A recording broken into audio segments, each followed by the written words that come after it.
Hello.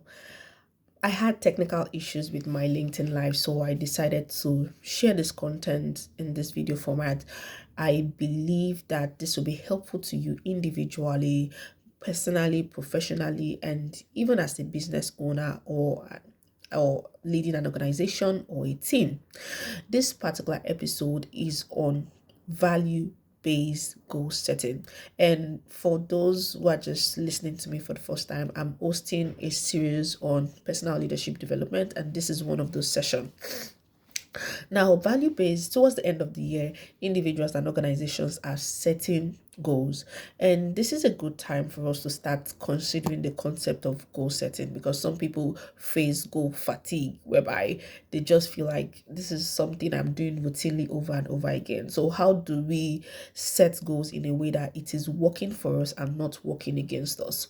One of that approach is for us to start considering value-based goal setting. I'll quickly run through some things that I've written down in my notes. Value-based goal setting emerged from a combination of psychological and philosophical theory. The emphasis was the fact that when we align our goals to our values, we live a more fulfilling and a meaningful life. The foundational principles for value-based goal setting is that values drive goals. Our goals are a means of achieving our value. Our value are things that we would take actions in order to keep or in order to get. Your values could range from things like creativity, excellence, recreation, freedom, family, and even your faith. You could have a number of things as your value.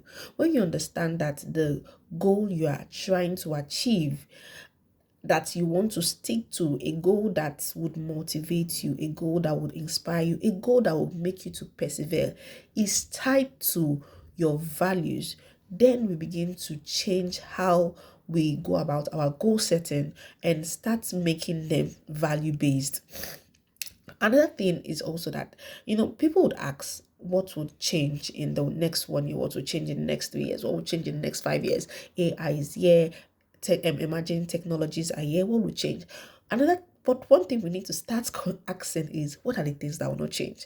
Because these things are foundational. They will, even no matter how we try to change things, certain things will not change. For example, things that are very core to our human existence, they would not change. The tactics, the strategies at which we are trying to get to our values or get to the things that matter, that has meaning to us, would definitely change. We'll continue to shift them with times and technologies and changes, but the principles themselves, the means we're trying to, the ends rather, that we're trying to achieve, the values we're trying to achieve, many of them will not change.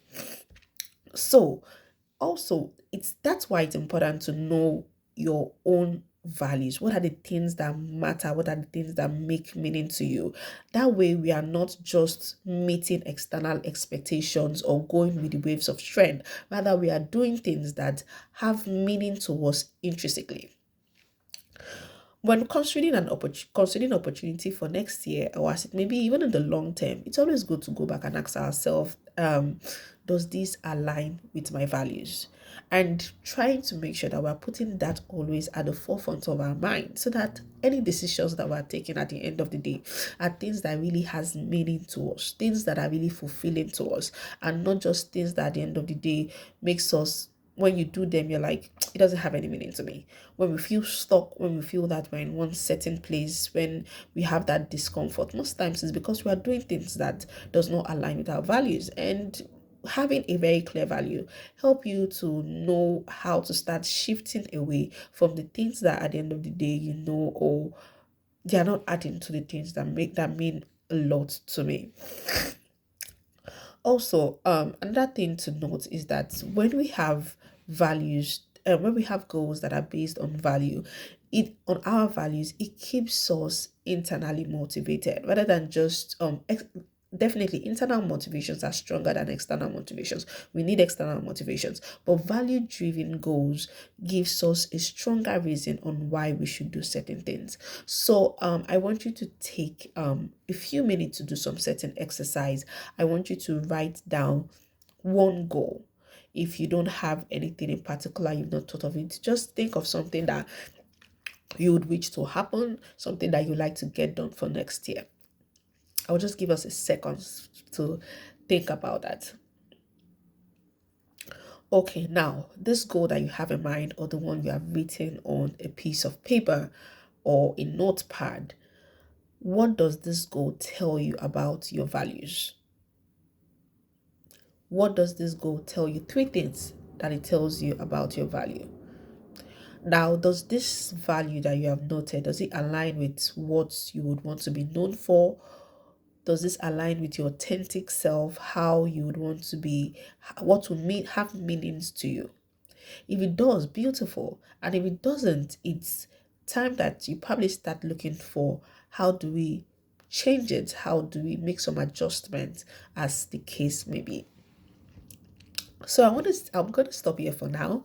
Thank you so much for listening to me. I would still share more of these conversations for us to start thinking and enhancing our personal growth, even as we work towards the plan and look forward to the upcoming year. Thank you so much for listening to me. My name is Sandra. I'm a certified public accountant and a leadership development consultant. You can find me on my most active social media channel is LinkedIn, 𝗏𝗏𝗏𝗏𝗏𝗏𝗏𝗏𝗏𝗏𝗏𝗏𝗏𝗏𝗏𝗏𝗏. Thank you so much for listening to me. Bye.